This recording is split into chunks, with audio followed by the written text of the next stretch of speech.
For some of you, in a lot of ways, that's your story, right? Their story is your story. In fact, I just know from many that I talk to online, you're in the house today, I can't imagine where my life would be or where my student would be. And the question that I always ask is, what about your kid, maybe adult kid that's walked away from the church a decade ago? Or what if it's a son or a daughter that's in your home? What if it's a parent that just struggled with doubts and don't know if they could ever return to faith? Or what if it's a family member where their marriage is hanging on by a thread and they're struggling and there's dysfunction and they, like so many people, feel like the church is the last place that they can go with that dysfunction? Or what if it's your neighbor who, honestly, like there is some kind of openness to Jesus, but they have been so hurt and traumatized by the church and other Christians that they'll never step foot in the church again? And my question just for us as a church is always to just ask the question and get you to imagine for them for a second. Imagine for them a church that really is the safest place in the world for anybody who's struggling with anything, including them with their story and their background. That they could find a place where they came and somebody didn't try to just fix them as a project, but actually loved them toward healing.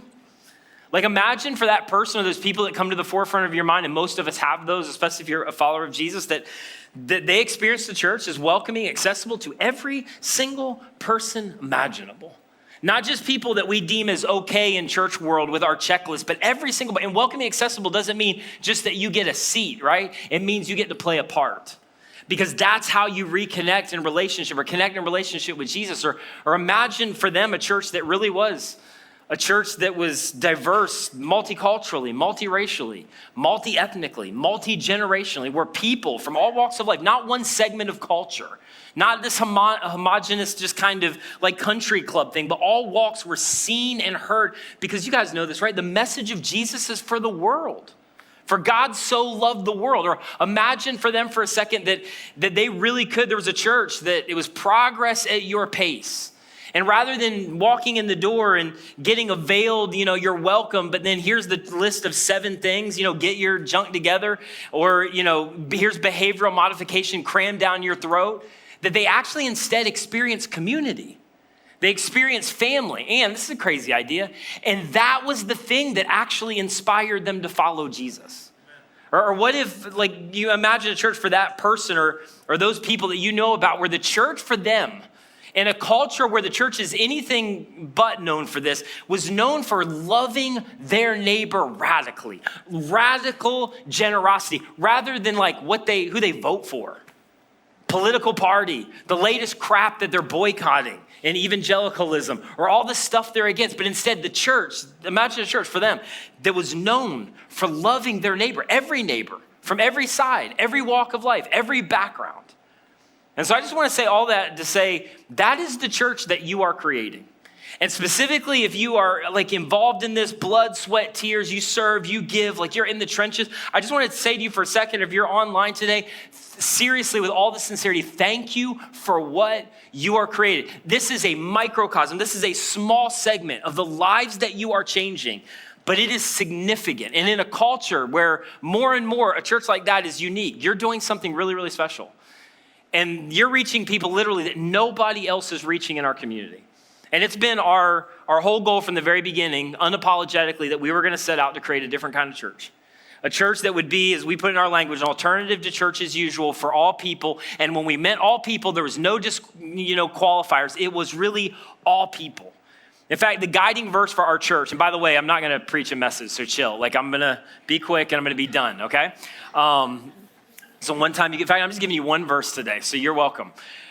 But they're like the first big church dispute in Acts, which tells the 30-year history of the church after the resurrection. They had this big dispute, and the whole dispute was around how inclusive should the church should be.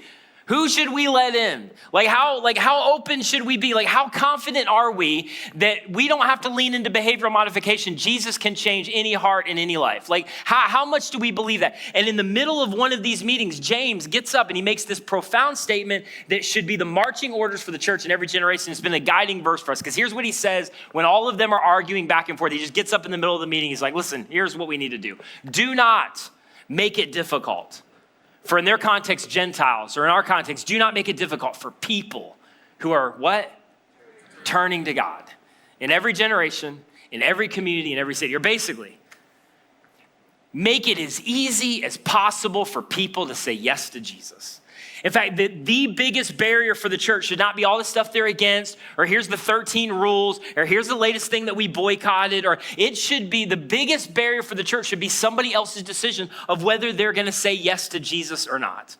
Everything else, honestly, is peripheral. That's the thing. And we set out from the very beginning to create a church like that where we would make it easy for people to say yes to Jesus, and you're doing that.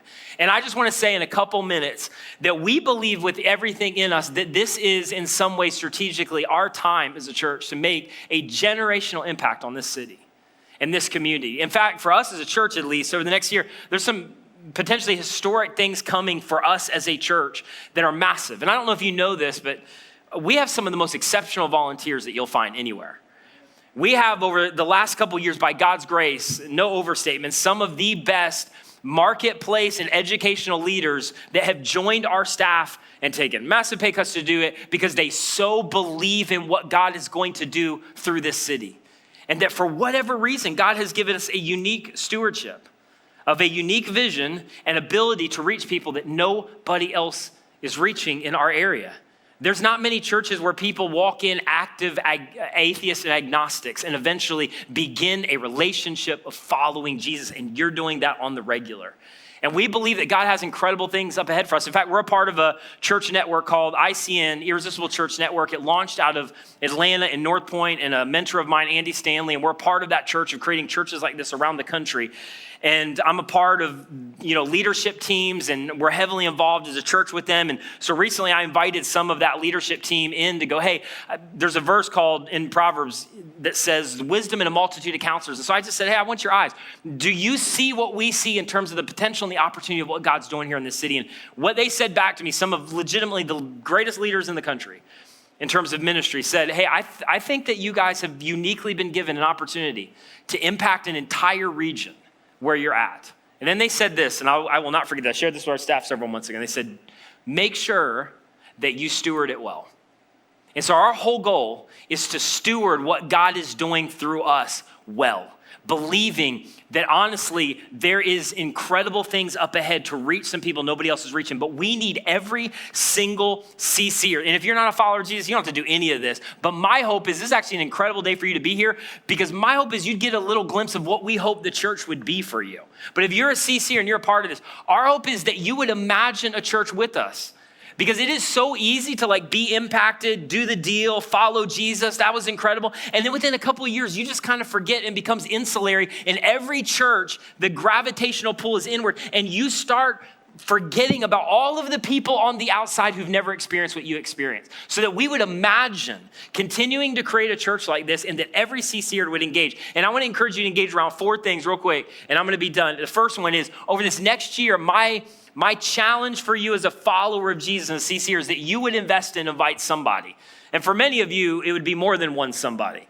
That every baptism story just about, every student's life who's rearranged, every marriage that's reconciled, people who come for the first time and have new eyes to go, I didn't know church could be like this.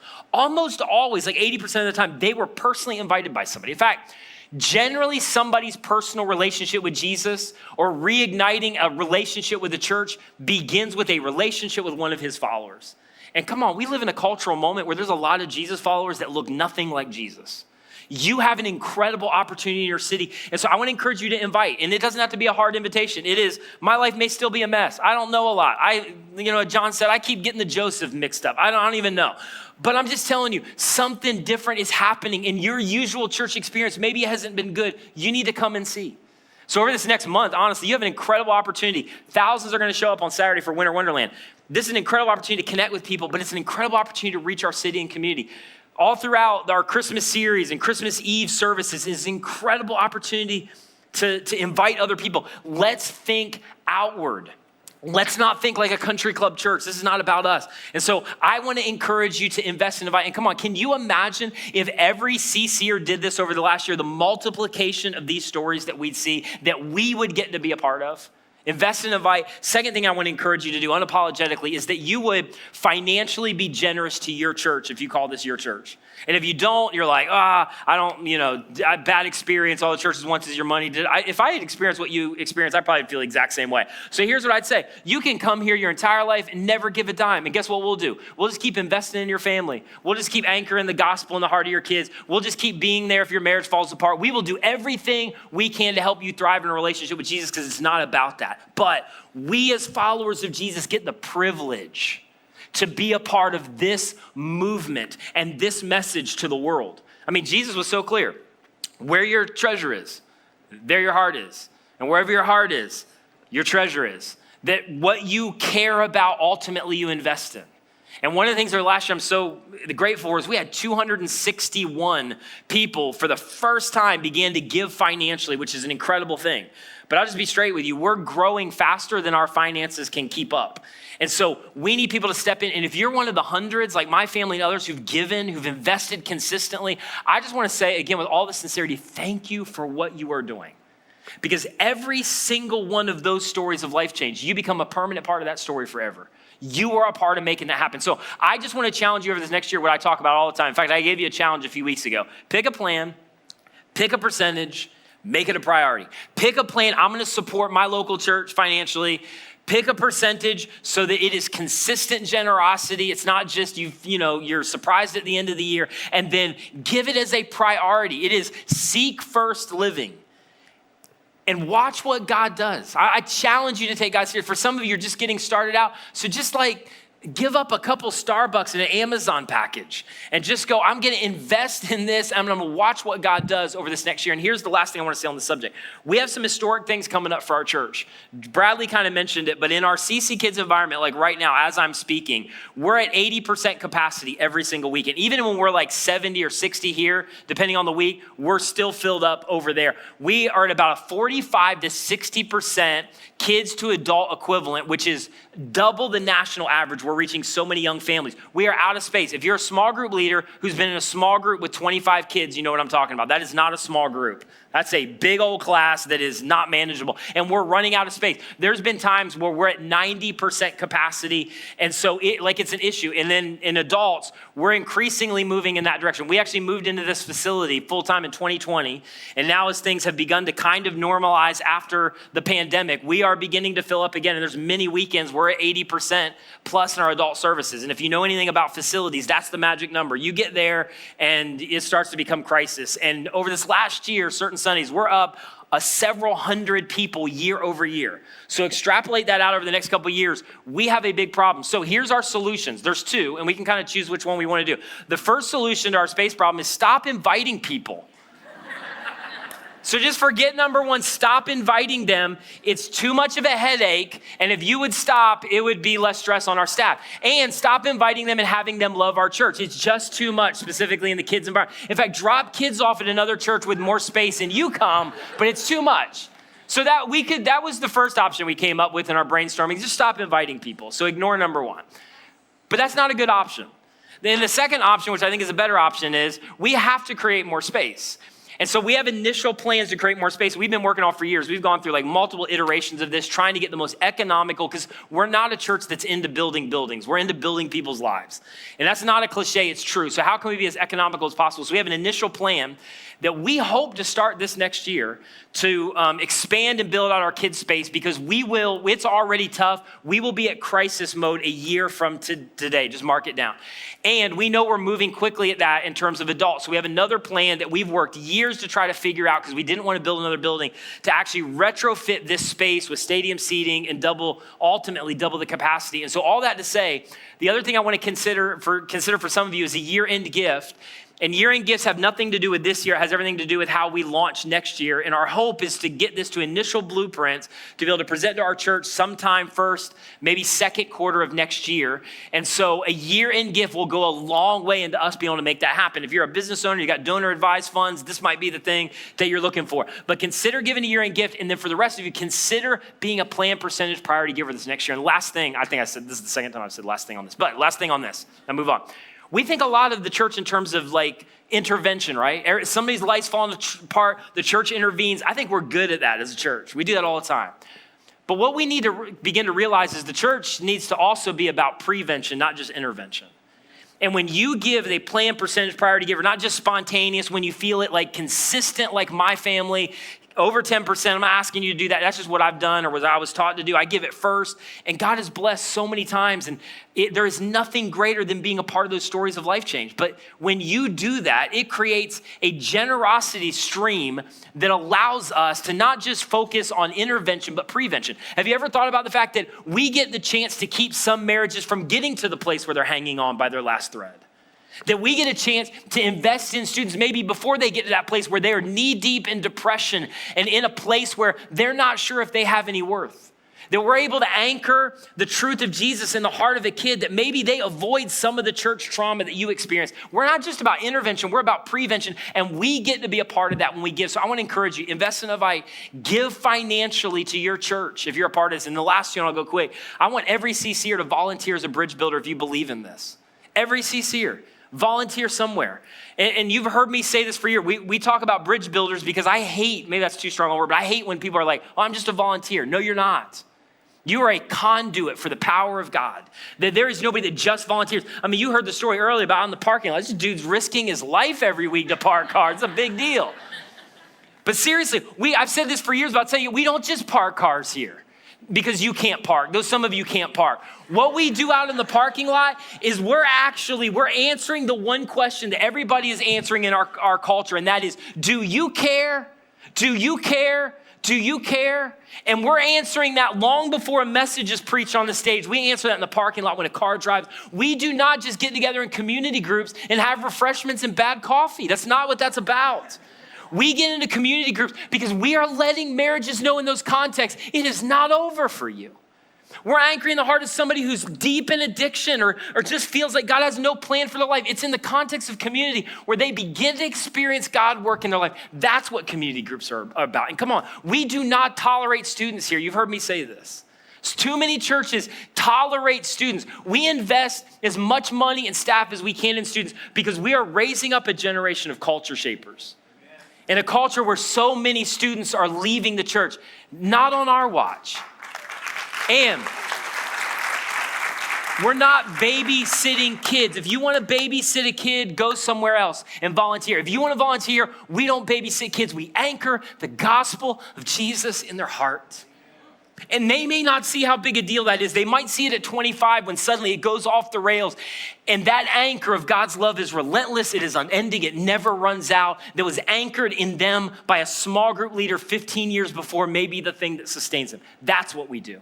And I want every CCer to be a part of it. We're going to change this community. We need you to play your part. Paul said it this way: you're an indispensable part of the body of Christ. I don't care how old you are, what you think you lack, you're a prime candidate for what God wants to do. And you know what I love is going, because nobody knows what anybody does as a day job around here. I love going around knowing people's stories and seeing people in circles with little kids and their CEOs and their teachers and principals and their single moms and they're entrepreneurs, and they're people that are doing things that you would never imagine, that are stooping to the level of sitting with elementary kids and investing in their life. And they're busy people just like everybody, but they see the value in what God, can you imagine the impact if everybody did that? You can go to the app, volunteer, but I'm hoping over this next year, you'll take the step. And then lastly, my hope, my heart for you is that you would take a significant step to grow your faith over this next year. That you would not spend another year, and it's easy, like it's so easy for me to do this. You wouldn't spend another year just hoping, believing, intending, feeling something, but then never actually growing your faith. And come on, church people are notorious for this. We come to a service, we sit in the seat, we have a song that we like, and we feel all these feelings, and which is a whole nother thing, and we intend to do stuff, and we believe it, and we're convicted, but we never do anything. And so I want to encourage you specifically around community groups, which I think is the best context to grow in your faith, to get into a community group, to get into a growth group, or a short-term community group, whatever it is. We have a bunch of options. And we've grown so much over this last year, but we still have hundreds of people not connected. You'd get into a group. And here's what I know. You have a ton of friends. I get that. But for most of you, and I'm confident in saying that, you need some friends in a context that really share your vision and values for where God wants to take your life. And I think this is where it happens. And I get it. It is uncomfortable. And the nature of uncomfortable is it is uncomfortable. And comfortable is comfortable. But the reality is that you do not grow in comfort zones. By definition, faith must be stretched to grow. And so I get it. You're busy. You got 300 kids. You're single and you're hustling hard. You got school. All of us are busy and got stuff.